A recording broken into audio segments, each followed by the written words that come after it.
KF-21 한국산 엔진 추력 계산 충격. 미국 잠깐 언제 한국이 개발한 거지? KF-21 엔진 비행시범 충격적 성공. 한국형 전투기 KF-21 보라매는 양산에 들어가 2026년부터 대한민국 영공수호 임무를 수행합니다. 제작사 한국항공우주산업은 방위사업청과 KF-21 20대 제조와 후속 군수 지원을 포함한 양산 계약을 체결했습니다. 이와 관련 한화시스템은 KF-21에 탑재될 능동전 자주 40 이상 배열 레이더를, 한화에어로스페이스는 엔진을 공급합니다. 릭넥스원은 2년 연속 글로벌 ESG 환경사회 지배구조 평가 아그 등급을 획득했습니다.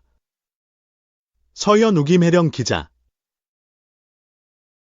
국방과학연구소는 25일부터 28일까지 미국 해군대학원에서 미 국방기관 5곳과 함께 제3회 한미 국방연구기관 기술협력회의를 개최한다. 세이그는 한미 국방과학기술 전문가들이 대면해 국제공동연구에 대해 실질적으로 논의하는 기술동맹의 장이다. 회의에는 한미 국방연구기관 소속 전문가 70여 명이 참석했다. 참석자들은 아이와 생방 지향성 에너지 등 20여 가지 국제공동연구 의제에 대해 토의. 국제공동연구 내용을 세부적으로 조율해 신규 협력 분야를 발굴할 계획이다. 또 기관별 국제공동연구 기획 등 관련 행정 절차를 공유해 상호 이해를 증진할 예정이다. 한국항공우주산업은 25일 방위사업청과 KF-21 최초 양산 계약을 맺었다고 밝혔다.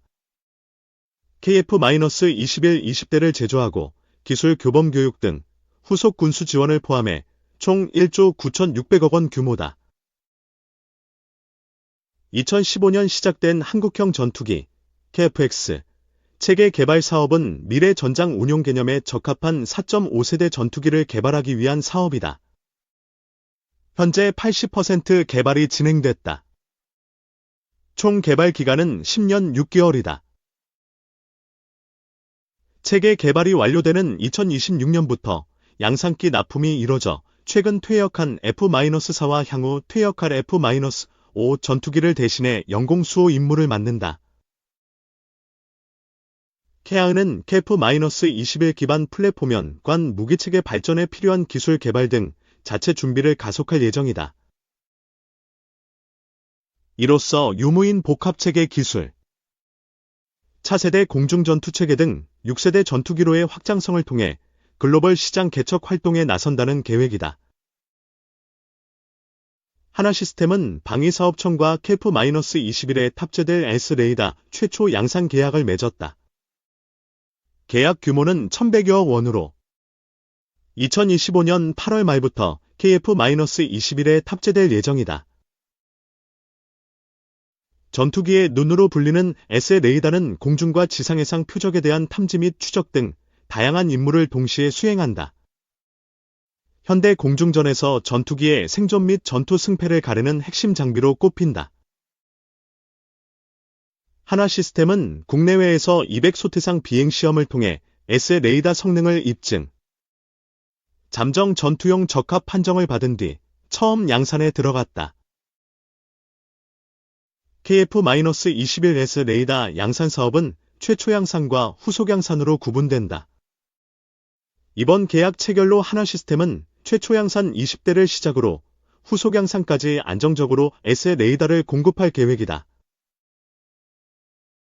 릭넥스원이 글로벌 ESG 평가기관인 모건 스탠리 캐피털 인터내셔널이 주관한 2024 ESG 평가에서 2년 연속 A 등급을 획득했다. A 등급은 국내 방산업계에서 가장 높은 수준이다. 7단계 등급 체계에서 최상인 해 등급과 함께 ESG 분야를 선도하는 리더 그룹으로 분류된다. 라이즈넥스원은 엄격한 품질 관리 시스템, 임직원 소통 및 참여 프로그램, ESG-위원회 활동 등이 우수한 평가를 받은 것으로 전해졌다.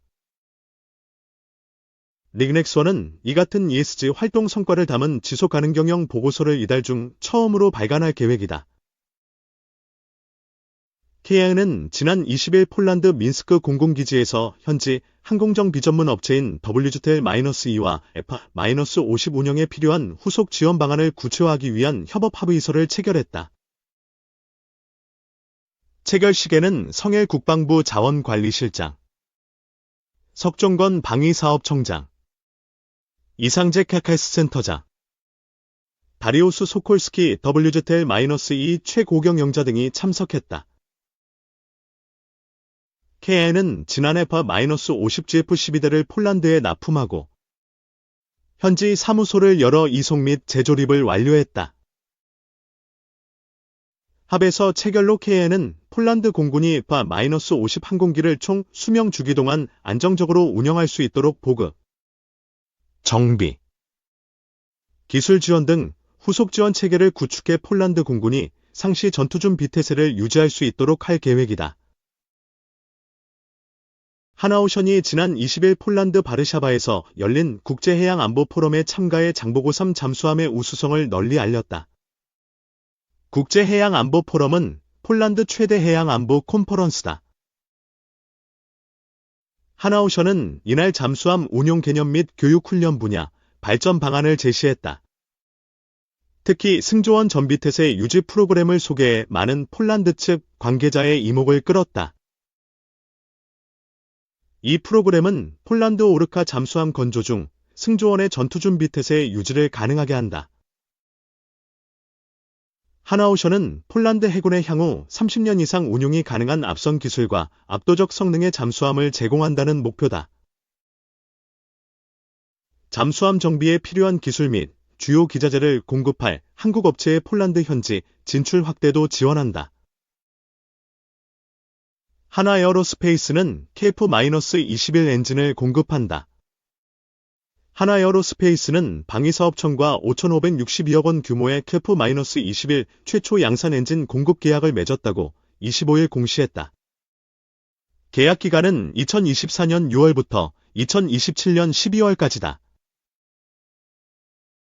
하나에어로스페이스는 KF-21에 탑재되는 F-414 엔진 40여 대 및 예비 모듈 등을 납품하고 엔진 정비 교범, 현장 기술 지원 등 후속 군수 지원도 수행할 예정이다. 이번 계약을 통해 납품될 엔진은 KF-21 최초 양산 1차분에 장착되며 하나에어로스페이스는 KF-21 양산이 종료될 때까지 엔진을 공급한다. 미 대신 중 트럼프 귀환의 불안감 커지는 국제사회 트럼프 미 47대 대통령 취임. 미국 이익을 최우선으로 내세운 트럼프 2기 정부의 출범으로 글로벌 안보와 국제 무역 질서가 커다란 기로에 서면서 국제사회가 전전긍긍하고 있다. 다자주의 및 자유무역이 흔들리는 가운데 균형점 찾기 위해 안감 힘을 쓰고 있다. 20일 현지 시간 미국을 다시 위대하게를 내세운 도널드 트럼프의 취임에 미국 국내에선 경제 호전 등 낙관론이 60%에 달했다. 힘을 통한 평화라는 기조와 세계 경찰 역할 포기 등 미국 국내 문제에 더 집중해 나가겠다는 트럼프 행정부의 정책 방향 속에서 일본과 중국 등 일부 국가들은 조기 정상회담 실현을 위해 마쿠 조율의 속도를 내고 있다는 후문이다. 트럼프 복귀. 전 세계 전전긍긍, 국제사회는 무엇보다 미국발 고율 관세 부과 등 관세 무기화가 현실로 임박하자 전 세계 무역 분쟁 및 전쟁 격화 등을 초조한 태도로 주시하고 있다. 트럼프의 보호 무역주의는 전 세계 자유무역 체제를 균열시키며 한국처럼 무역 의존도가 큰 나라의 어려움을 안길 가능성이 상당히 높다. 미국발 관세 공격 앞에서 다른 나라들도 저마다 관세 등 무역 장벽을 높이고 자국 기업에 대한 보조금을 늘리는 각자 도생의 태세를 갖추고 있다. 경쟁 국동맹국 구분 없는 관세 압박으로 전 세계의 무역 전쟁 촉발 우려는 더 커져가고 있다. 트럼프의 보편 관세가 부과되면 인플레이션이 다시 치솟고 시중 국제 금리도 더 오를 수밖에 없다는 판단 속에서 연초부터 달러나 유로화 명목의 외화 채권을 발행하려는 개발도상국들도 늘고 있다.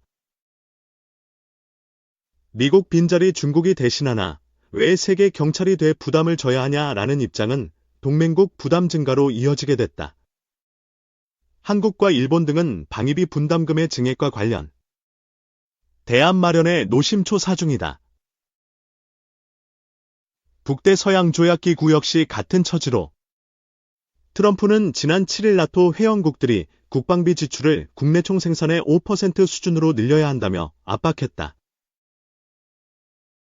그는 집권 1기 다른 회원국들이 국내 총생산의 2%를 국방비로 지출한다는 합의 사항을 지키지 못하면 미국이 내둬서 탈퇴하겠다라고 위협한 바 있다.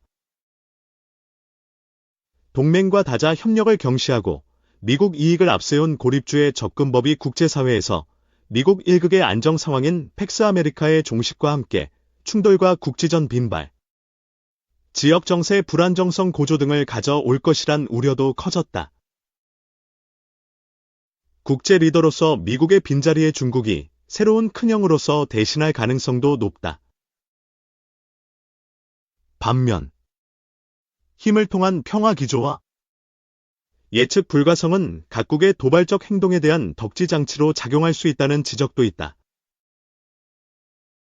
미중 전략 경쟁과 중대만 관계, 러시아, 이란, 북한 등 불량 국가들의 도발, 북한의 모험주의 등이 주요 변수이다.